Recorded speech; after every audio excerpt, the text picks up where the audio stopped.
ಒಂದು ಎಕ್ಸ್ಕ್ಲೂಸಿವ್ ಮಾಹಿತಿ ಲಭ್ಯ ಆಗಿದೆ. ಪ್ರಮುಖ ಆರೋಪಿಗಳನ್ನ ಕಸ್ಟಡಿಗೆ ಪಡೆಯುವ ಸಾಧ್ಯತೆ ಇದೆ. ಇವತ್ತು ಓಪನ್ ಕೋರ್ಟ್ಗೆ ಹಾಜರುಪಡಿಸುತ್ತಾರೆ ಪೊಲೀಸರು.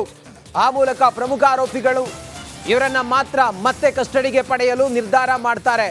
ದರ್ಶನ್, ಪವಿತ್ರ ಗೌಡ, ಪವನ್, ವಿನಯ್, ರಾಘವೇಂದ್ರ, ಪ್ರದೋಷ್ ಸೇರಿದಂತೆ ಪ್ರಮುಖ ಆರೋಪಿಗಳನ್ನ ಮತ್ತೆ ಕಸ್ಟಡಿಗೆ ಪಡೆದು ಅವರನ್ನ ವಿಚಾರಣೆ ಮಾಡ್ತಾರೆ. ಮತ್ತೆ ಕೆಲವು ದಿನಗಳ ಕಾಲ ವಶಕ್ಕೆ ಪಡೆಯಲು ಪೊಲೀಸರು ತೀರ್ಮಾನವನ್ನ ಮಾಡ್ತಾ ಇದ್ದಾರೆ.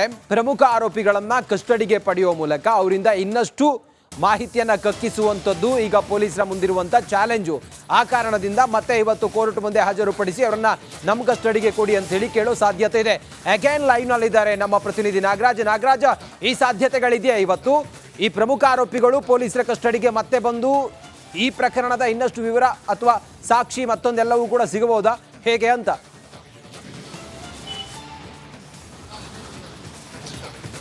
ಖಂಡಿತ ರಂಜಿತ್, ಈಗಾಗಲೇ ಹೇಳಿದಂತೆ ಏನು ಒಂದು ಕ್ರಿಮಿನಲ್ ಕಾನ್ಸ್ಪಿರಸಿ ಆಗಿದೆ ಈ ಒಂದು ಪ್ರಕರಣದಲ್ಲಿ. ಬಹಳ ವ್ಯವಸ್ಥಿತವಾಗಿ ಒಂದು ಪ್ರಕರಣವನ್ನು ರೂಪಿಸಿ ಕೊಲೆ, ಕಿಡ್ನ್ಯಾಪ್ ಮಾಡಿಸಿ ಕೊಲೆ ಮಾಡಿ ನಂತರ ಬಾಡಿಯನ್ನು ಡಿಸ್ಪೋಸ್ ಮಾಡುವ ಹಂತಕ್ಕೆ ಹೋಗಿರ್ತಕ್ಕಂಥದ್ದು. ಈ ಹಿನ್ನೆಲೆಯಲ್ಲಿ ಪ್ರಮುಖ ಆರೋಪಿಗಳು ಯಾರಿದ್ದಾರೆ, ಅದು ದರ್ಶನ್ ಇರ್ಬೋದು, ಪವಿತ್ರ ಗೌಡ ಇರ್ಬೋದು, ಪವನ್ ಇರ್ಬೋದು, ರಾಘವೇಂದ್ರ ಇರ್ಬೋದು, ಪ್ರದೋಷ್ ಇರ್ಬೋದು, ಇವರೆಲ್ಲರನ್ನ ಮತ್ತಷ್ಟು ವಿಚಾರಣೆಗೆ ಒಳಪಡಿಸಬೇಕು. ಯಾಕಂದರೆ ಸರಿಯಾಗಿ ಸಾಕ್ಷ್ಯಾಧಾರಗಳನ್ನು ಸಂಗ್ರಹಿಸೋದು ಒಂದು ಉದ್ದೇಶ ಆದರೆ ಮತ್ತೇನಾದರೂ ಇದರಲ್ಲಿ ಕಾನ್ಸ್ಪಿರಸಿ ಇದೆಯಾ, ಮತ್ತೇನಾದರೂ ಬೇರೆ ಯಾರಾದರೂ ಇನ್ವಾಲ್ವ್ಮೆಂಟ್ ಇದೆಯಾ, ಈ ಎಲ್ಲ ವಿಚಾರಗಳನ್ನು ಸ್ಪಷ್ಟವಾಗಿ ದೃಢೀಕರಿಸ್ಕೊಳ್ಬೇಕಾದಂಥ ಅವಶ್ಯಕತೆ ಪೊಲೀಸರಿಗಿದೆ. ಆದರೆ ನಾಳೆವರೆಗೂ ಅವರ ಕಸ್ಟಡಿ ಇದ್ದು ನಾಳೆ ಅಂತ್ಯ ಆಗುತ್ತೆ. ಕಸ್ಟಡಿ ಆದರೆ ನಾಳೆ ಓಪನ್ ಕೋರ್ಟ್ ಇರೋದಿಲ್ಲ. ನ್ಯಾಯಾಧೀಶರ ಮನೆಗೆ ಹಾಜರುಪಡಿಸಿದಾಗ ಸಾಮಾನ್ಯವಾಗಿ ನ್ಯಾಯಾಂಗ ಬಂಧನಕ್ಕೆ ಆರೋಪಿಗಳನ್ನು ನೀಡುವ ಸಾಧ್ಯತೆ ಹೆಚ್ಚಾಗಿರ್ತದೆ. ಈ ಹಿನ್ನೆಲೆಯಲ್ಲಿ ಆ ಒಂದು ರಿಸ್ಕ್ ತೆಗೆದುಕೊಳ್ಳದೆ ಇವತ್ತು ಓಪನ್ ಕೋರ್ಟಲ್ಲಿ ಅವು ಕಸ್ಟಡಿ ಮುಗಿದಿರೋಕ್ಕಿಂತ ಅವಧಿಗೂ ಮುನ್ನ ಹಾಜರುಪಡಿಸಿ ಅವರನ್ನು ಮತ್ತೆ ಕಸ್ಟಡಿಗೆ ಕೇಳೋದಕ್ಕೆ ಪೊಲೀಸ್ ಅಧಿಕಾರಿಗಳು ಪ್ಲಾನ್ ಮಾಡ್ಕೊಂಡಿರ್ತಕ್ಕಂಥದ್ದು. ಅದರಂತೆ ಇವತ್ತು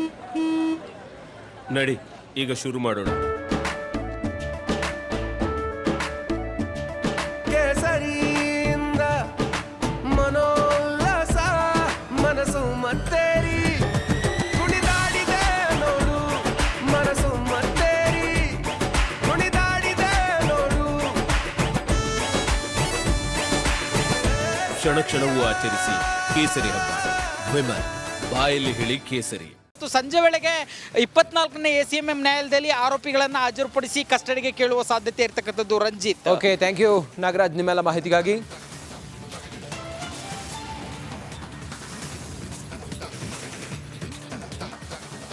ಕೊಲೆ ಕೇಸ್ನಲ್ಲಿ ಅಂಧರಾಗಿರುವ ದರ್ಶನ್ ಪಟಾಲಂ, ಈ ತನಿಖೆ ಏನಿದೆಯಲ್ಲ ಇದು ವ್ಯವಸ್ಥಿತವಾಗಿ ನಡೀತಾ ಇಲ್ಲ ಅಂತ ಹೇಳಿ ಬಿಜೆಪಿಯ ನಾಯಕರು ಪದೇ ಪದೇ ಆರೋಪ ಮಾಡ್ತಾ ಇದ್ದಾರೆ.